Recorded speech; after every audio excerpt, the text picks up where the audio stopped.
لله رب العالمين إله الأولين والآخرين والصلاة والسلام على سائر الأنبياء والمرسلين والملائكة المقربين وعلى آله وصحبه أجمعين. أما بعد فقد قال الله تبارك وتعالى في الكلام المجيد والفرقان الحميد: أعوذ بالله من الشيطان الرجيم. بسم الله الرحمن الرحيم. وذكر فإن الذكرى تنفع المؤمنين. صدق الله مولانا العظيم. میرے محترم بھائیوں، دوستوں اور بزرگوں، گزشتہ یہ بات چل رہی تھی کہ ہم لوگ اپنے اپنے دیہاتوں میں اور اپنے اپنے قصبوں میں چلنے والے مکاتب قرآنیہ کی اہمیت کو سمجھے. اس میں ایک بات اہم یہ ہے کہ ہمارے نونہالوں کے ایمان کی حفاظت کے لیے ضروری دینی تعلیمات کا ان کے بچپنے میں ان کو ملنا بے انتہا ضروری ہے. میرے بھائی، ہمارے علاقے میں بچپن سے ہم یہ مکاتب کا نظام دیکھتے چلے آ رہے ہیں. اس لیے اس کی جو اہمیت ہونی چاہیے وہ ہمارے اندر نہیں ہے. میں آج کی بات آپ کو نقل کروں.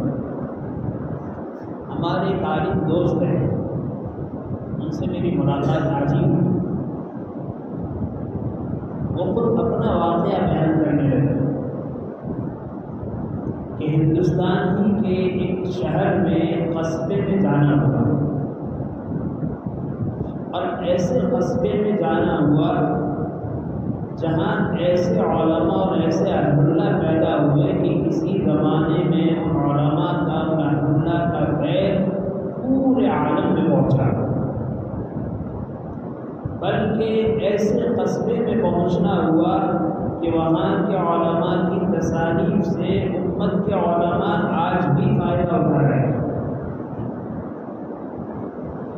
تاکہ نکاح کی مجلس میں حاضری ہوئی.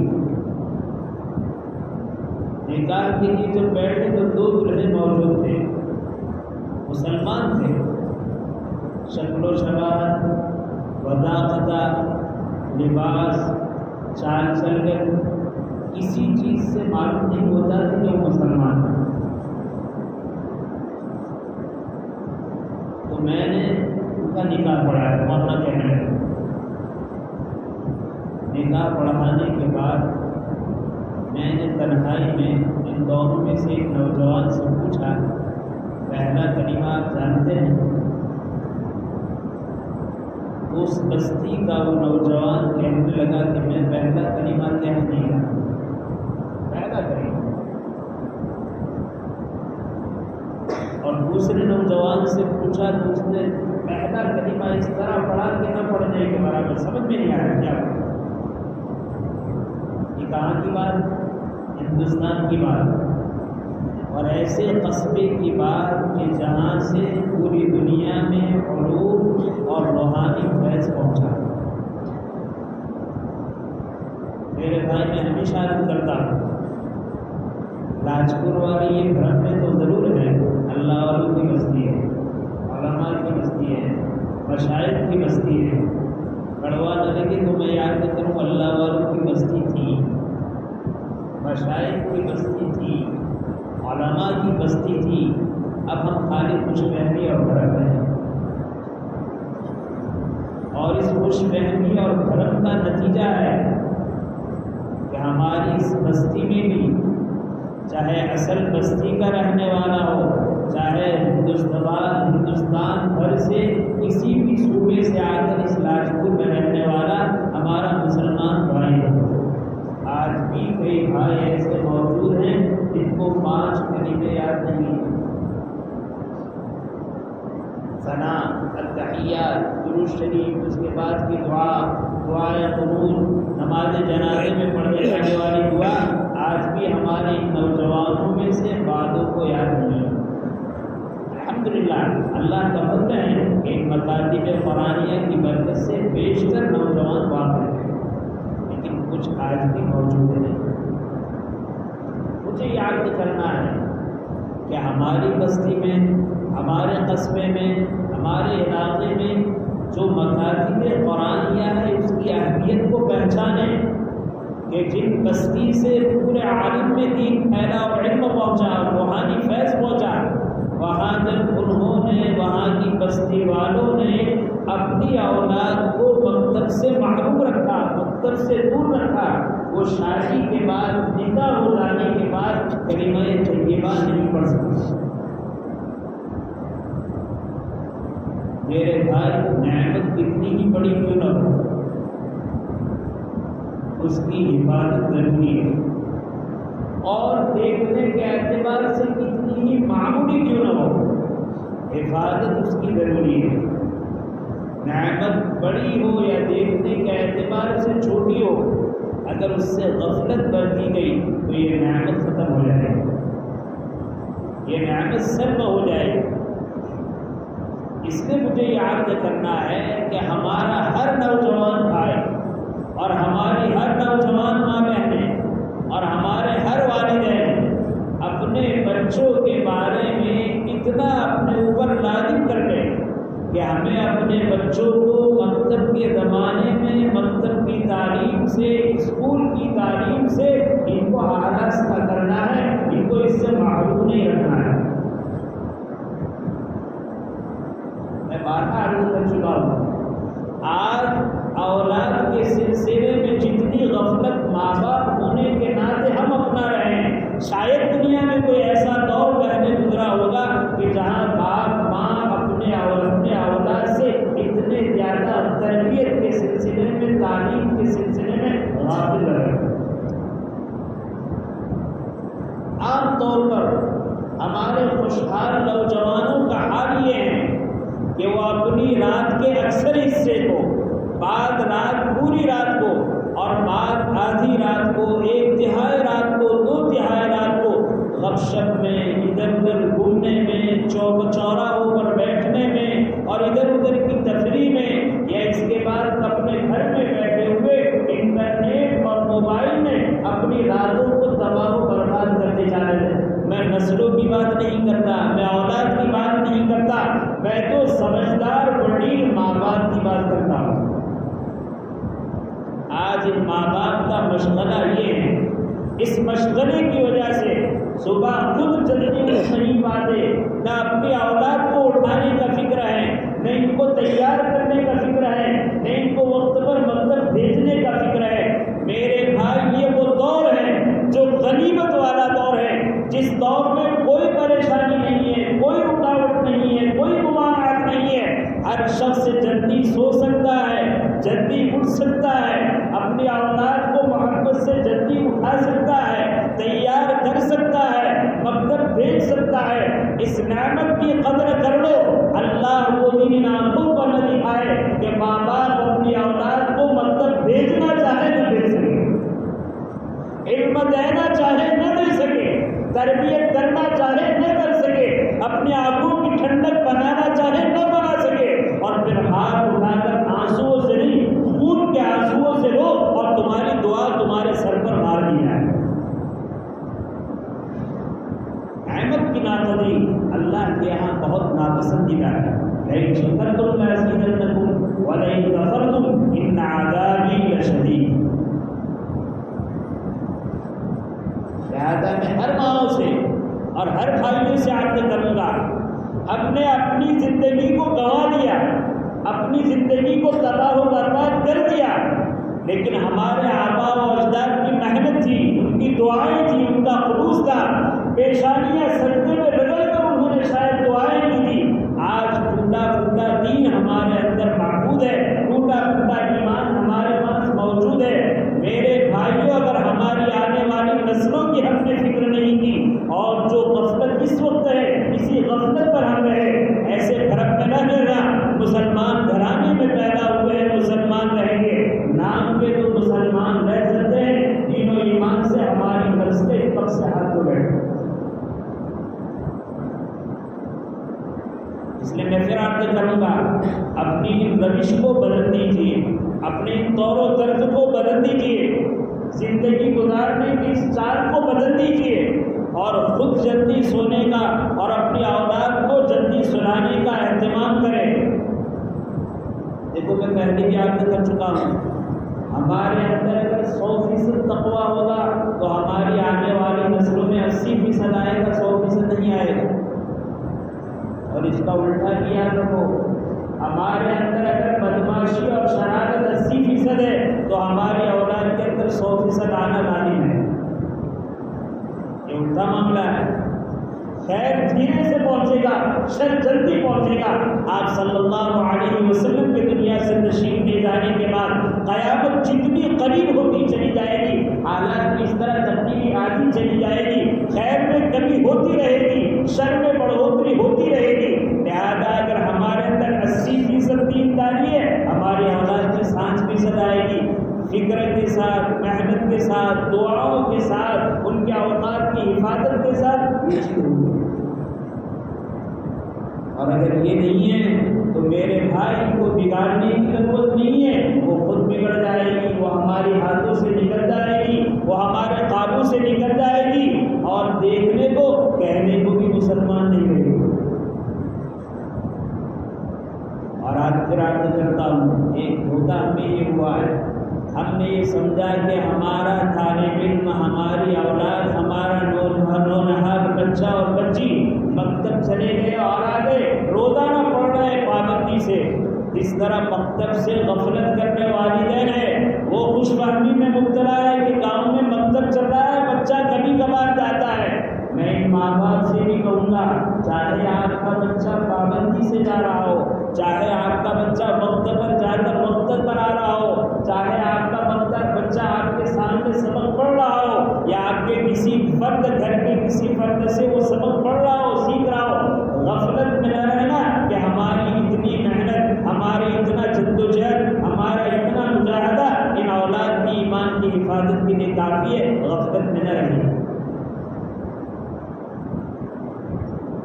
میرے بھائی، مکتب کے اساتذہ کرام دین ان کو سکھلاتے ہیں، دین ان کو پڑھاتے ہیں، لیکن اس سکھلائے ہوئے دین پر عمل پر لانا، اس سکھلائے ہوئے دین کو ان کی زندگی میں اتارنا، یہ ہم ماں باپ کا فریضہ ہے،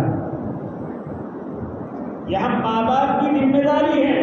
آپ اتنا سمجھ کر اطمینان نہ حاصل کر لیں کہ مکتب میں بھیج دیا وہ دیندار ہو گیا، اس کا دین معقول ہو گیا، ہرگز نہیں۔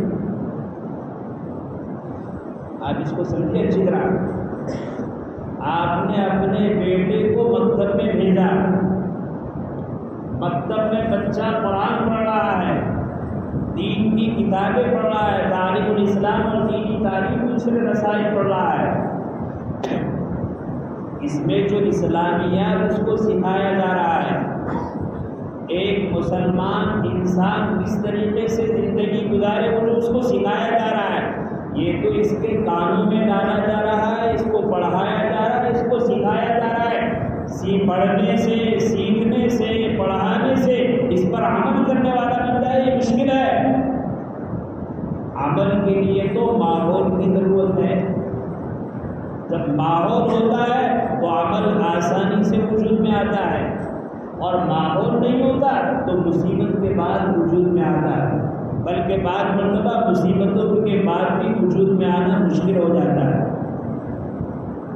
میں آپ کو ایک بہت آسان مثال دوں، ہمارا بچہ استاد صاحب کے سامنے آیا اور آنے کے بعد اس نے پڑھا کہ نماز پڑھنا فرض ہے، نماز چھوڑنا حرام ہے، سچ بولنا فرض ہے، جھوٹ بولنا حرام ہے، چغلی غیبت سے بچنا حرام ہے، اور چغلی غیبت سے بچنا فرض ہے، اور چغلی کرنا حرام ہے۔ یہ ہمارے اساتذہ کی نگرانی میں ہمارے بچوں نے پڑھا، سیکھا، اپنے ذہن میں محفوظ کیا۔ یاد رکھنا، اتنا پڑھنے سے، اتنا سیکھنے سے، اتنا کہنے سے، اتنا بولنے سے وہ 5 نماز کا فرض کا عادی بن جائے، وہ نماز کو چھوڑنے سے بچ جائے، وہ سچ بولنے والا بن جائے، وہ جھوٹ سے رک جائے، وہ غیبت اور چغلی سے رک جائے، وہ غیبت اور چغلی سے اپنے آپ کو بچانے والا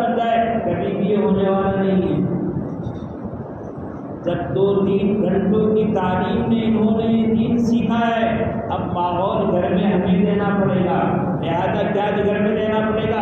انہوں نے مکتب میں پڑھا ہے کہ 5 وقت کی نماز فرض ہے، جب اذان ہوتی ہے تو وہ اپنے گھر میں دیکھے کہ گھر میں ماں ہے وہ بھی نماز پڑھ رہی ہے، بڑی بہن ہے وہ بھی نماز پڑھ رہی ہے، پھوپھی ہے وہ بھی نماز پڑھ رہی ہے، چچا دار خالہ دار بہن ہے وہ بھی نماز پڑھ رہی ہے، اور ساتھ میں دیکھ رہا ہے کہ ہمارے گھر میں جو بچے ہیں 10 سال کے ہیں 7 سال کے ہیں وہ بھی مسجد میں جا رہے ہیں، ابا بھی جا رہے ہیں، ماموں بھی جا رہے ہیں، بھائی بھی جا رہے ہیں، بہنوئی بھی جا رہے ہیں، بھائی چچا دار بھائی بھی جا رہے ہیں، یہ سب ماحول دیکھ رہا ہے۔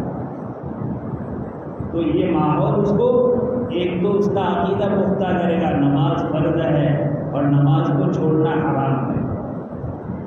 وہ گھر میں آتا ہے، یہ پڑھ کر آتا ہے کہ سچ بولنا فرض ہے، گھر میں آ کر دیکھتا ہے ماشاءاللہ امی بھی سچ بول رہی ہے، ابا بھی سچ بول رہے ہیں، ہر چھوٹے بڑے سچ بول رہے ہیں، اس کا ذہن بنے گا کہ ہاں سچ بولنا فرض ہے، جھوٹ بولنا حرام ہے۔ لیکن میرے عزیز بھائیوں یاد رکھو، اگر پڑھایا کچھ ہے اور ماحول کچھ دیا ہے تو یاد رکھنا ہم نے دین پڑھا کر اپنے ماحول سے ان کو بے دین بنایا ہے۔ دین پڑھا کر، دین سکھلا کر، دین سمجھا کر، دین سنا کر اپنے ماحول سے ان کو بے دین بنایا ہے اور بنا رہے ہیں، اور اس پر مطمئن ہیں ہم تو مسلمان ہیں۔ وہ بچہ پڑھ کر آیا، کیا پڑھ کر آیا؟ وہ بچہ پڑھ کر آیا کہ فلم دیکھنا حرام ہے، جھوٹ بولنا حرام ہے، غیبت کرنا حرام ہے، بدنظری کرنا گناہ ہے۔ اب وہ گھر میں آتا ہے، باپ کو دیکھ رہا ہے کہ وہ ٹی وی میں مشغول، موبائل میں مشغول ہے، ماں کو دیکھ رہا ہے کہ وہ موبائل میں مشغول ہے، بڑے بھائی بہنوں کو دیکھ رہا ہے وہ موبائل میں مشغول ہے۔ سچ بولنے کا وقت آتا ہے تو باپ سے بھی جھوٹ سن رہا ہے، ماں سے بھی جھوٹ سن رہا ہے، بھائی بہنوں سے بھی جھوٹ سن رہا ہے۔ غیبت کا وقت آتا ہے تو ماں سے 1 غیبت سنتا ہے، باپ سے 2 غیبت سنتا ہے، بہنوں سے 4 غیبت سنتا ہے، اور اسی طرح انسان تراشی کا وقت آتا ہے تو یہی ہر وہ برائیاں جس کو اس نے پڑھا تھا حرام ہے، عملی مشق اس کی گھر میں دیکھ رہا ہے، ہر وہ چیز جس کو اس نے دیکھا تھا کہ فرض ہے اس کو چھوڑنا گھر میں دیکھا ہے۔ آپ یقین مانیے ہم ماحول کو کیسا دے رہے ہیں۔ میرے بھائی چھٹکارا اس پر نہیں ہے، ہمارے بچے نے قرآن کریم نادرہ پڑھ لیا، ہمارے بچے نے 5 کلمے زبانی یاد کر لی، ہمارے بچے نے 20 دعائیں مسنون یاد کر لی، ہمارے بچے نے تشہد اور درود شریف اور دعائیں قنوت یاد کر لی۔ میرے بھائی اس پر مطمئن ہونا خطرہ ہے۔ ہاں اطمینان تو اس وقت ہوگا کہ جو چیز پڑھ کر آیا ہے وہ ماحول یہ دیکھ رہا ہے اور اس ماحول سے اثر تم سے زیادہ وہ لے رہا ہے۔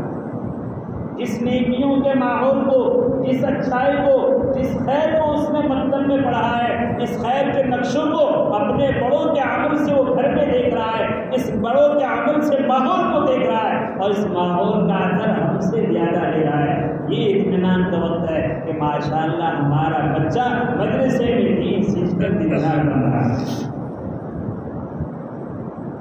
کہاں غفلت میں پڑے ہیں ہم، کہاں اطمینان میں پڑے ہیں؟ اور آگے چلتا ہوں، صرف مکتب کی بات نہیں، اب تو ہمارا ذہن یہ بن چکا ہے ماں باپ ہونے کے ناطے، ہمارا بچہ حافظ بن جائے، ہمارا بچہ قاری بن جائے، ہمارا بچہ عالم بن جائے، ہمارا بچہ مفتی بن جائے، چاہے دیندار نہ ہو، کوئی حرج نہیں، ڈگری مل جائے، کوئی فائدہ نہیں، کوئی کام نہیں۔ ایسا حافظ جو بیچارہ قرآنی احکام سے دور ہو، ایسا قاری جو نبی کریم صلی اللہ علیہ وسلم کی سنت سے دور ہو، ایسا عالم جو دین کی تعلیم سے دور ہو، کیا ہمیں ایسے عالم کی ضرورت ہے؟ ہمیں ایسے حافظ کی ضرورت ہے؟ ہمیں ایسے قاری کی ضرورت ہے؟ یہ گھر میں یہ شیطانی چل رہا ہے۔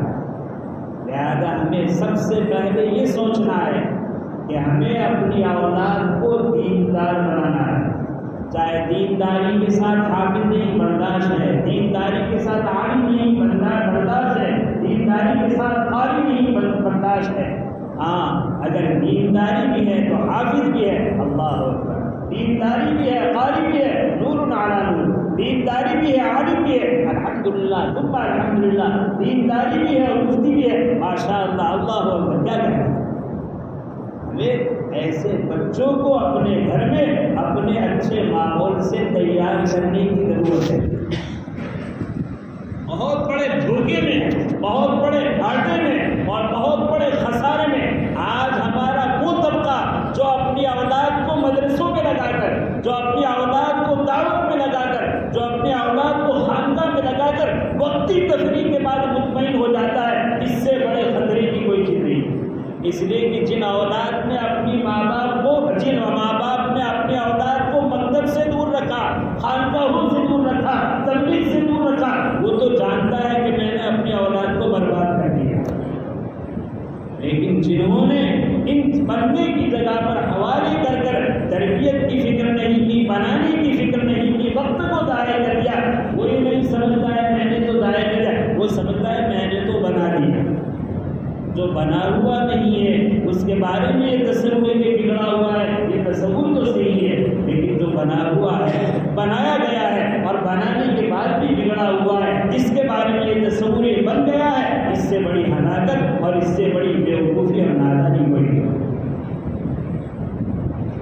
اس لیے میں اپنے عزیز بھائیوں سے کہوں گا کہ ذرا آپ اس بارے میں خیال رکھیں۔ میں نے پہلے بھی کہا کم سے کم وہ موٹی موٹی چیز اس سے ایک مسلمان بچہ پہچانا جائے یہ مسلمان ہے۔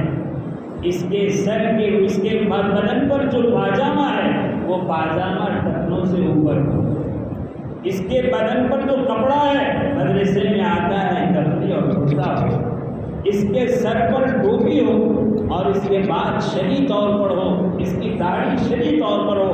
ہمارے مکتب کے اساتذہ ذہن بنائے اور بچے کہتے ہیں مولوی صاحب ہمارا باجی دینے دے ہمارا بڑھا ہے، ہمارا باجی نے جواب آپ پسند نہیں بنے، ہم تو رکھنا چاہتے ہیں لیکن ہمارے بڑے نہیں مانتے، ہم تو پاجامہ پہننا چاہتے ہیں لیکن ہمارے باقیوں میں پینٹ لا کر خرید کر دیتے ہیں، ہم تو یہ چیز کرنا چاہتے ہیں باپ نہیں کرنے دیتے۔ میں بہت درد دل سے کہہ رہا ہوں، جو ماں باپ اپنی بننے والی اولاد کو اس طرح برباد کر رہی ہے، خدائے پاک کی قسم وہ ان کے جان کی نہیں ان کے دین کی دشمن ہے۔ اور یاد رکھنا یہ دین کی دشمنی تمہیں تباہ و برباد کر دے گی، تمہیں ہلاک کر دے گی، تمہیں جہنم کا ایجنٹ بنا دے گی۔ ضرورت اس بات کی ہے اس سے توبہ کرے، اپنے نظریات کو بدلے، اپنی سوچ کو بدلے اور یہ کہے کہ جو بھی دینی کام ہو رہا ہے، چاہے وہ دعوت کی لائن سے ہو، چاہے وہ مدارس کی لائن سے ہو، چاہے وہ مکاتب کی لائن سے ہو، چاہے وہ خانقاہوں کی لائن سے، ہمیں ان کی مخالفت نہیں کرنا ہے، ہمیں ان کا تعاون کرنا ہے، ان کا ساتھ دینا ہے، تاکہ ہمارے مرنے کے بعد ہماری نونہال ہمارے جنازے پر نماز جنازہ پڑھ سکے اور ہمارے قبر پر دعائیں مغفرت کر سکے۔ میرے بھائی اگر ایسا نہیں کیا، یاد رکھنا دنیا میں اس کا بدلہ ہوگا، جنازہ تمہارا ہوگا، تمہاری عورت تمہارے جنازے پر نماز پڑھنے کے لیے تیار نہیں ہوگی اور دفنانے کے بعد سال ہر سال گزر جائیں گے، کبھی بھول سے بھی اس کو اپنے باپ کی قبر پر آنے کی توفیق نہیں ہوگی۔ اب تعالیٰ شاہ نے جو باتیں کہلوائی اللہ ہمیں سمجھنے کی توفیق عطا فرمائے۔ آج مصیبت یہ ہے مسلمانوں سے کوئی بات کہی جاتی ہے تو دو بات ہے، مولویوں نے گھنٹوں پوچھا، ایک تو اعتراض، ان کے خلاف زبان درازی، یا تو کیا ہوتا ہے ارے بدو پتی ہے، ارے بدو پتی ایک کام کی آگر اور بیسے کام کی کام۔ میرے بھائی یہ دنیا آخرت کا مسئلہ ہے، یہ جنت اور جہنم کا مسئلہ ہے، یہ ایمان اور بے ایمانی کا مسئلہ ہے۔ ہر چیز میں مصالحت کی جا سکتی ہے لیکن ایمان اور بے ایمانی میں کبھی بھی صلاح نہیں کی جا سکتی۔ حق تعالیٰ شاہ نے جو باتیں کہلوائی، حق تعالیٰ ہمیں عمل کی توفیق نصیب فرمائے۔ میں سارے والدین سے عرض کروں گا کہ آپ اپنی اولادوں کو پابندی سے اپنے مکاتب میں بھیجنے کا اہتمام کریں، اسباب کی تیاری کے ساتھ، اور مدرسے سے جو ان کو ہدایات دی جاتی ہیں شرعی لباس کی، شرعی والوں کی، آپ اس کو اپنائیں، آپ اس کو دینداری کو اپنے گھر میں زندہ کریں، آپ دین کی اس مخالفت کر کے اللہ کے دشمن بننے سے اپنے آپ کو بچائیں۔ حق تعالیٰ شان ہم سب کو عمل کی توفیق نصیب فرمائے۔ آمین۔ وآخر دعوانا الحمد للہ رب العالمین۔